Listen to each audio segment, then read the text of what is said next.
Hello and welcome to the Taxcast from the Tax Justice Network. I'm Naomi Fowler. On the Taxcast this month, I'm really happy to be talking about 3 big tax justice wins. Well, maybe 2.5. One of them we don't know yet how that's going to go, but it's looking good. It's unusual that 3 positives come together in this way, so it's really nice to be talking about them with you. Huge global ramifications. First, I'm going to talk about the draft UN tax convention. It's out and it's good. It's showing why the United Nations is so much better and more democratic a place for the world to truly reform international tax rules. Second, we're going to talk about how the Financial Action Task Force has just announced big changes in how they assess and grey list countries that they see as a risk to the global financial system. It's good news for lower and middle income countries, and it's a big shift away from the colonial mindset that established a system that's not really working because it doesn't hold the big player nations to account. And third, that we're going to talk about, this is the one we're hoping will be a big tax justice win, but we're not absolutely sure yet. We've been talking for a while on the Taxcast about the Australian government's intention to implement world-leading country-by-country reporting for multinationals. They'd be using a country-by-country reporting system that's superior to the one the European Union uses. It'd cast light on the genuine activities of multinationals for other nations as well, so they can tax them more fairly too. The Australian government's been lobbied hard, not just by private companies, but by the OECD itself, as we've reported before on the Taxcast. Let's kick off first with Alex Cobham of the Tax Justice Network. Alex, we've got a United Nations draft convention on tax. What are the positives in the draft? How's it looking to you? I don't want to overdo it, but it's everything. It's just, I'm every now and then I kind of stop and pinch myself because it's almost everything that you could have asked for. And both the kind of the framing of it, what this negotiation is now going to commit to deliver, and even to the extent it gets into specifics, the specifics too. So, the objectives, the kind of central objectives really are, to create a fully inclusive and effective mechanism or framework for international tax cooperation. That's exactly what everyone on the planet needs to give our governments the chance of doing, good, direct, progressive taxation so we can all live better lives. And it sits that within the objective of having a system of governance that supports that, right? So it recognises this is not a one-off. It's not about fixing a couple of things now. It's specific about looking to future tax problems as well as today's. So it's creating the system for the future. And then in terms of the kind of the principles it relies on, it's very clear that these need to be universal. These need to reflect the different needs of different types of countries at the same time. Fundamental is respecting the sovereignty. And so often tax negotiations get bogged down because jurisdictions insist on protecting their sovereignty. Even if that damages everyone else's, well, it's already embedded that that's not something that's going to fly in this framework. The respect for other sovereignty is established on the same level. And similarly, and again, different from pretty much any other framework, certainly the OECD, a key principle is for the international tax system to be aligned with states' obligations under international human rights law. So we're kind of locking in from the beginning that what this is going to deliver has to be consistent with everything that you'd want states to do for humans. So we're kind of, before we get into any of the detail, it's really clear where this is going.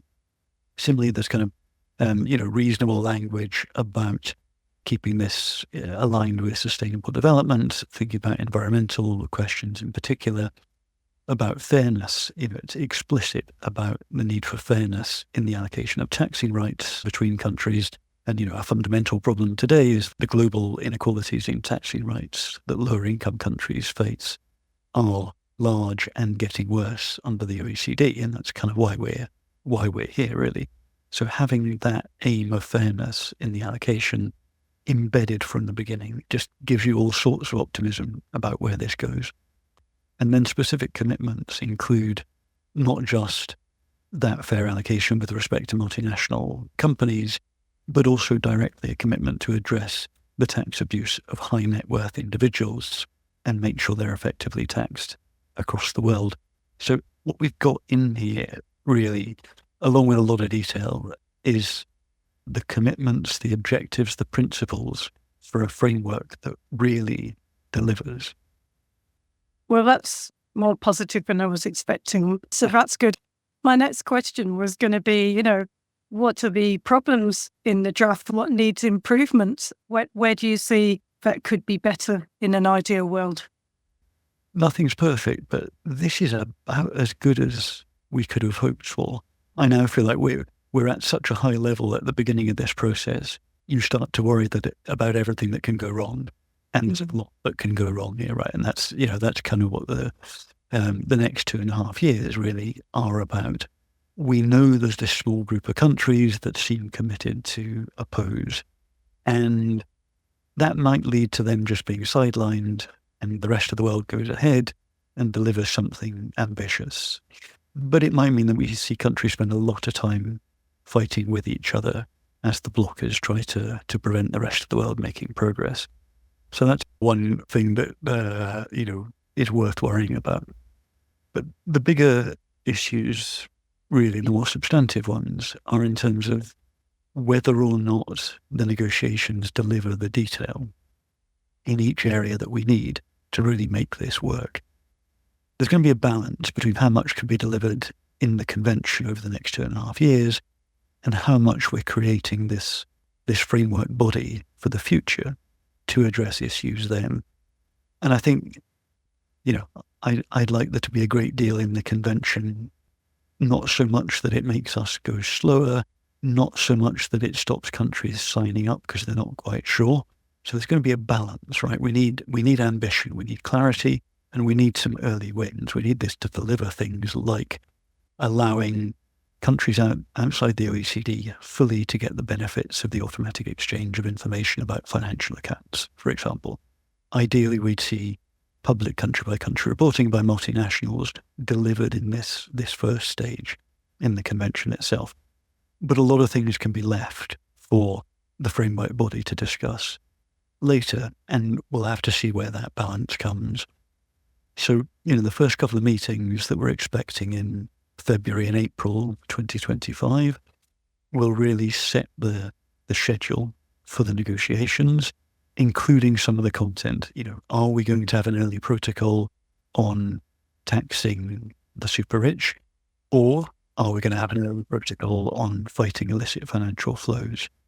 To the extent that those two things actually require the same kind of detailed mechanisms and cooperation, maybe we can have a fudge and do both. But probably it's one or the other, and then which is it and how far does it go? How much is left for later? So we're going to really start seeing the detail. And if you want to worry about stuff, you worry that it gets watered down at this stage and almost everything good gets pushed back for later. Always. And what is the next steps now? How's the process going to work? We're expecting the next stage to be relatively uncontroversial. We're in the second committee, the Economic and Financial Committee of the UN General Assembly. We now have the draft resolution put forward by Nigeria on behalf of the Africa Group, which is effectively just bringing forward the agreed terms of reference for negotiation, along with detail about when and how the process will go. Now, that's in the stage of being discussed at the committee. It could be voted as early as the 20th of November, but it might get pushed back. The following week takes you up to Thanksgiving in the United States, so probably in that week.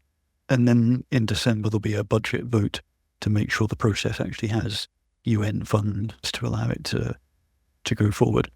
So we don't think there's a great deal of jeopardy in this process. Countries have already voted overwhelmingly in favour of the terms of reference. There are these 8 countries that voted against. They might push this to a vote again, which we'd expect to look quite similar, or possibly they'll join the consensus. They won't insist on a vote and they'll allow it to go through, which would be to the extent that it matters, that would be a stronger signal of support. So you'd kind of like to see that happen. But ultimately, this is going ahead. So in February, probably, we'll have the first organizational meeting. So all the countries of the world will send their delegations to New York, and together they'll agree the schedule for the 2.5 years to mid-2027, when this needs to be delivered a full draft convention and early protocols.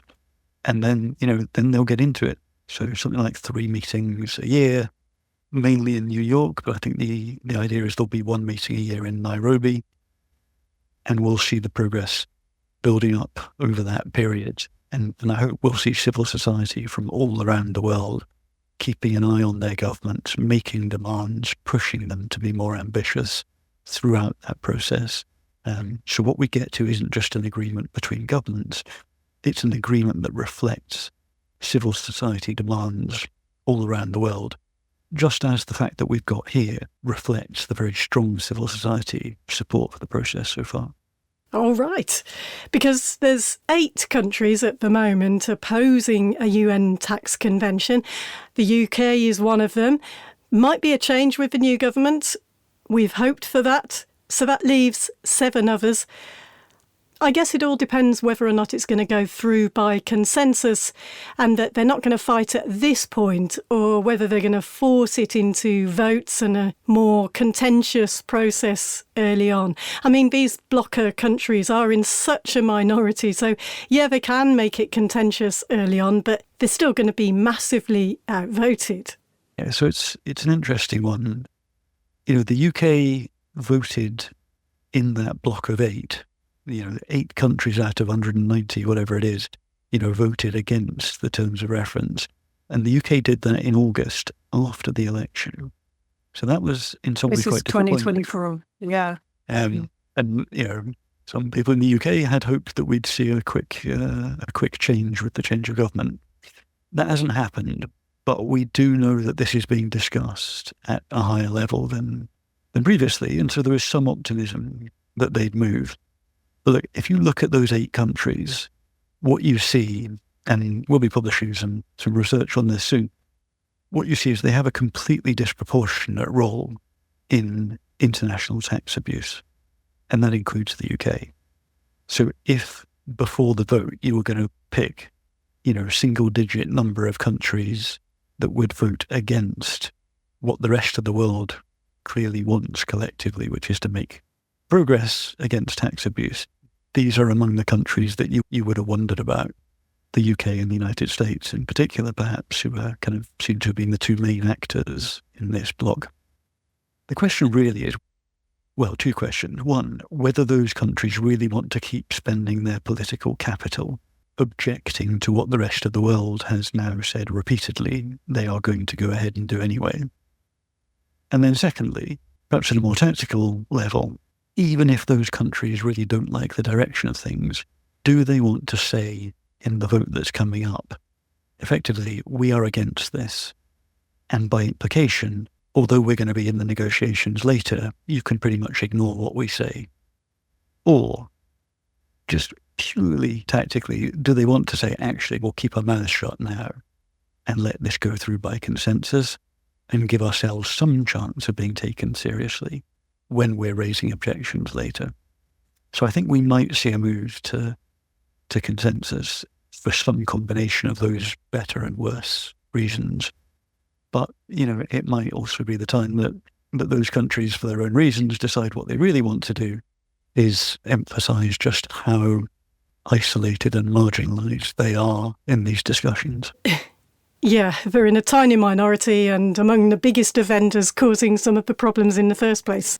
OECD member countries and their dependent territories are consistently responsible, let's remember, for about 70% of global cross-border corporate profit shifting and tax evasion, and about 90% of all taxes lost due to offshore evasion by high net worth individuals.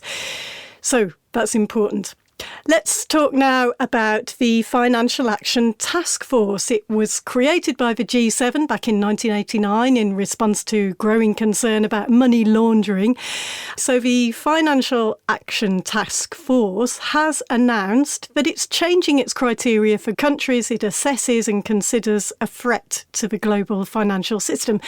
At the Tax Justice Network, we've always had a big problem with the way grey listing and blacklisting works, whoever's doing it, because they never seem to single out the really significant big players, such as the US, the UK, some of the EU countries. These grey and blacklists also hold poorer, less politically and economically powerful nations to standards its own member countries aren't maintaining. That's important too.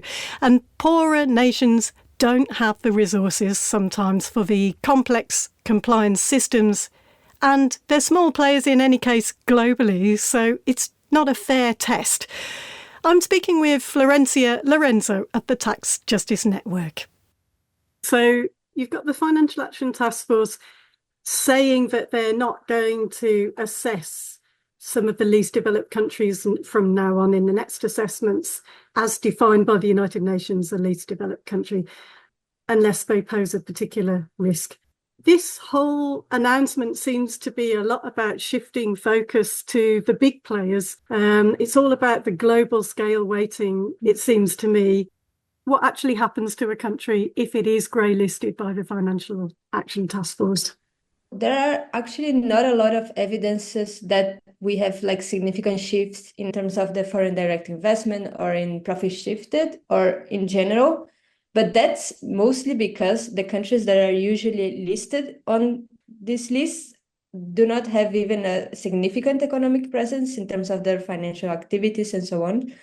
So the evidence is quite mixed in the sense that we can't talk about an evidence of countries improving significantly their behavior or very big changes in terms of economic impact. It's kind of more reputational damage. Yeah, it can create a reputational damage, and low and some middle income countries are very aware of this, and they are for a very long time been calling out the hypocrisy of this list, right? So for instance, now if we look at the UN process, Bahamas, which was one of the countries really well represented there, they were calling out repeatedly the hypocrisy of blacklists, and in particular cases, they could generate economic impacts. And this is quite worrisome from the point of view of development concerns and so on, right?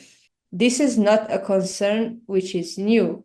The history of the hypocrisy of blacklists, it has like at least 20 years, right? If we go back to the harmful tax competition initiative of the OECD in the end of the 90s, that initiative, which ended up producing a blacklist, it was widely criticized because of its hypocrisy, because in effect, it ended up not including OECD members in that list, which were countries that had significant impacts in terms of tax abuse.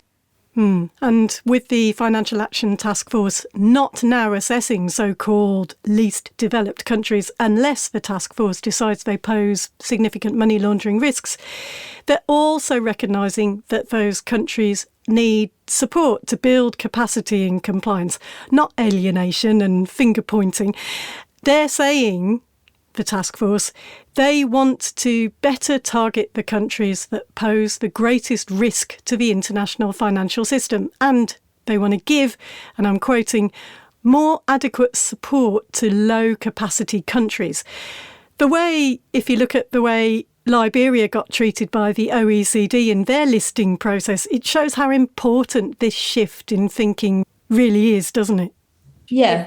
During the process of producing this blacklist, the OECD ended up including Liberia, which was a country that then was undergoing like a huge civil war, and they were even threatened in terms of sanctions if they didn't change their behavior. They were labeled gangsters, and obviously their concern at that moment was a very different one.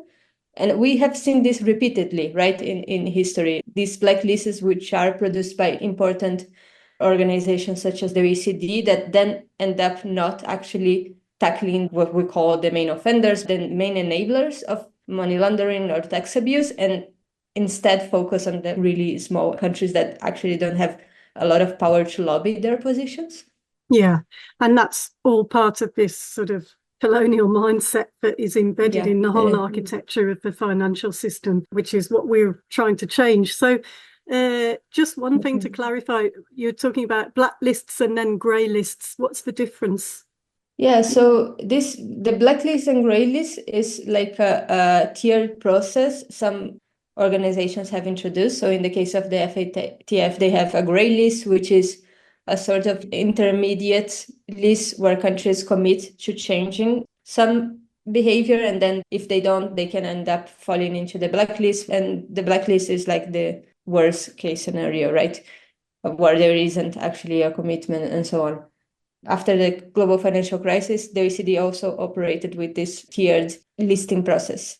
So in these listing processes, they create a set of criteria. For instance, in the Global Forum of Tax Transparency, you have terms of references that the countries commit to, or in the case of the FATF, you have the FATF recommendations. These are 40 recommendations, which are then assessed usually by a committee that includes other countries to see, special representatives of other countries, to see whether the country is abiding or not by those criteria and those standards. It has more of a component of a legal assessment. They also look at implementation in practice for some elements. When we talk about peer review, we're talking about processes when one country or one committee assesses other countries to create some, in theory, fair characterization of how the country is doing in terms of compliance with international standards of transparency and so on. I think that the main issue of concern is unbalanced characterization of some countries as being the responsibles or as being the ones that do have to change their behavior. When, if you look at, for instance, the indices that we produce at the Tax Justice Network, which combine the legal analysis with the actual impact of those countries.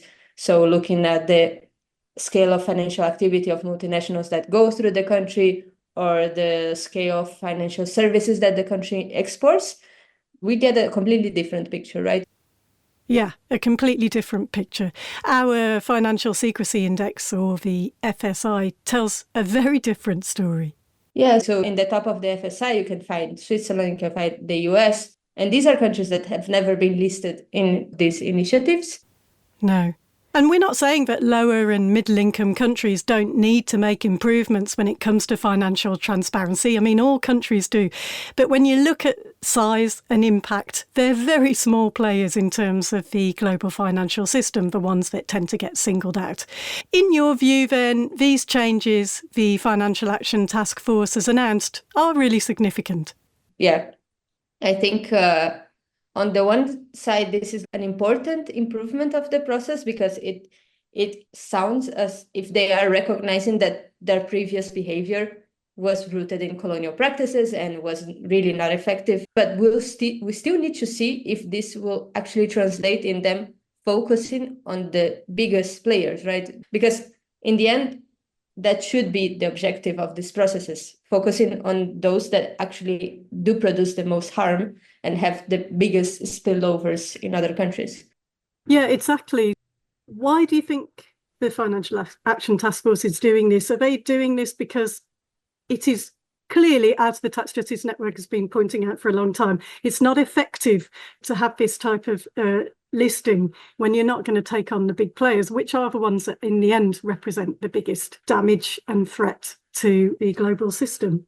Yeah, the Tax Justice Network has been working on this issue for a very long time, and we have been pointing out the hypocrisy of this list and trying to show that they are an incorrect characterization of what's actually going on. This has been also a collective enterprise in the sense that there have been several people working on the topic and showing and building evidence and also advocating to show that this is an unfair process. Beyond unfair and rooted in colonial practices, it is also not effective. This list in evidence shows that they have like a very limited impact, precisely because they focus on countries that have a very limited impact in general. And also, as we always like to point out, during the current process of the UN tax negotiations, the negotiations over a framework convention, you have multiple developing countries, some small island developing countries, which are particularly vulnerable to climate change, and they have been dealing with all of this sort of adaptation and reshifting of their economies. And then they also have to deal with this process of listing that is riddled with hypocrisy and which in practice does not help them develop their economy or shift to a more sustainable way of structuring their economy.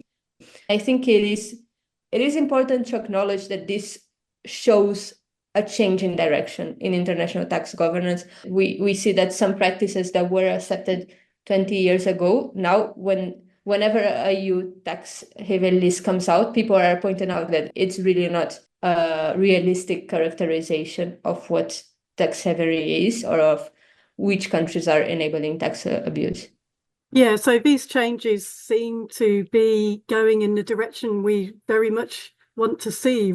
It does seem to signal potentially a stricter and fairer regime of assessment.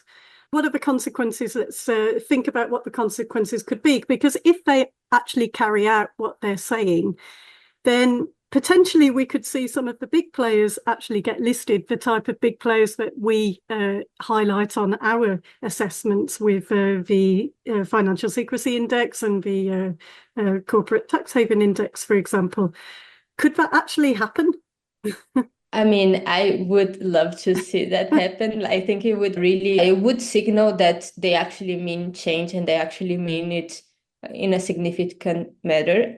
I would not hold my breath. I think that there is a structural issue about which organizations are leading those processes, right? And this is something that, in fact, we are working to change when we are talking about creating a new framework of international tax governance. You're talking about moving tax rule making from the OECD to the United Nations because it's a forum where poorer and less politically powerful countries can have greater say. They can form blocs, which is what they're doing, to push for change. That currently lots of richer, more powerful countries, often some of the biggest tax abuse enabling countries, are holding back through the OECD's processes. Yeah, the current structures that we have to conduct peer reviews, to provide a framework for cooperations, they more often than not have been controlled by a small number of powerful countries that effectively mean that there are different regimes depending on the type of country you are. So the objective of building a new framework to discuss cooperation in tax matters, which should think about financial transparency as well, is in fact to create also a fairer way of collectively tackling some of these issues and providing a fairer ground to conduct peer reviews as well. Because we know that if these lists were actually committed to capturing the biggest players, the ones that have the biggest impacts, they would be really different from what they are now. It would be amazing, really, if they changed that direction, putting more emphasis at those jurisdictions that have a bigger financial impact. So to sum up then, it looks like this is some kind of recognition that the system is not working and that it needs change. Yes, definitely. I think we can say that this is evidence that even those organizations that had created the processes are now recognizing that they had significant issues and that they need changing. How and to which extent we are going to commit to change, I think that this depends on several processes that are ongoing. But I think that the idea that the status quo was fair or that it was okay, I don't think that this is tenable anymore. Mm-hmm. My thanks to Florencia Lorenzo of the Tax Justice Network. And finally, the big hope in Australia. Will the government there really go ahead with its world-changing country-by-country reporting? They've been lobbied really hard by the OECD, by the United States, by the big four accountancy firms. It's not been easy, as you would expect, when you're trying to pass something that's really worth passing. I caught up with Mark Zirnzak of Tax Justice Network Australia for an update. The Australian government has proceeded with developing a bill that would introduce public country-by-country reporting for large multinational corporations that have revenues of over $1 billion globally. The Australian legislation is world leading. It would set up a comprehensive country-by-country reporting for a broader list of jurisdictions, particularly secrecy jurisdictions, than are currently set by the European Union list. Effectively, the legislation would allow us to see for those jurisdictions the revenue that's being generated, claimed to be generated in those jurisdictions, profits being claimed in those jurisdictions, and any taxes paid. So it would give us a much better idea of whether companies are actually paying their taxes and reporting their profits in the places they're really doing business. And it would set a precedent globally for other countries to follow in setting public country-by-country reporting. That kind of transparency would help lots of other countries because it would shed light on those multinational activities in their countries too, helping them tax more fairly. It opens up pretty much everything. Attempts to water down this legislation included trying to allow companies to decide for themselves which information they withhold because of supposed commercial sensitivity. That's out. The Australian legislation doesn't have a carve-out for companies to claim that there is commercially sensitive information. Instead, the Tax Commissioner can consider applications if they think there is a legitimate reason for not requiring a company to publish its financial details on a country-by-country basis. Currently, the bill has passed through our House of Representatives, so that's our lower house within our parliament, but it still needs to pass through the Senate. We have lobbied senators in the Senate, and our understanding is the government would now have the numbers to see the bill pass through the Senate without having to water it down or give ground to our Conservative opposition that are seeking to do the bidding of the multinational corporations and weaken the legislation. So the biggest threat we now face is we have a national election approaching within the next 9 months, and we are keen to see this legislation pass rather than being held over and risking it not proceeding should there be a change in government at the next election. Our Parliament next sits starting the 18th of November. So we are currently encouraging our government to make getting this legislation through our Senate a priority before the end of the year so that Australia can be leading the way on public country-by-country reporting for large multinational corporations. Let's hope. It's easy to think that nothing changes, but listening to this, you can feel the hope along with us that things are changing. Campaigning can feel like banging your head against a brick wall, but it is worth it. Change is coming. That's it for this month. Thanks for listening. We'll be back with you next month. Bye for now.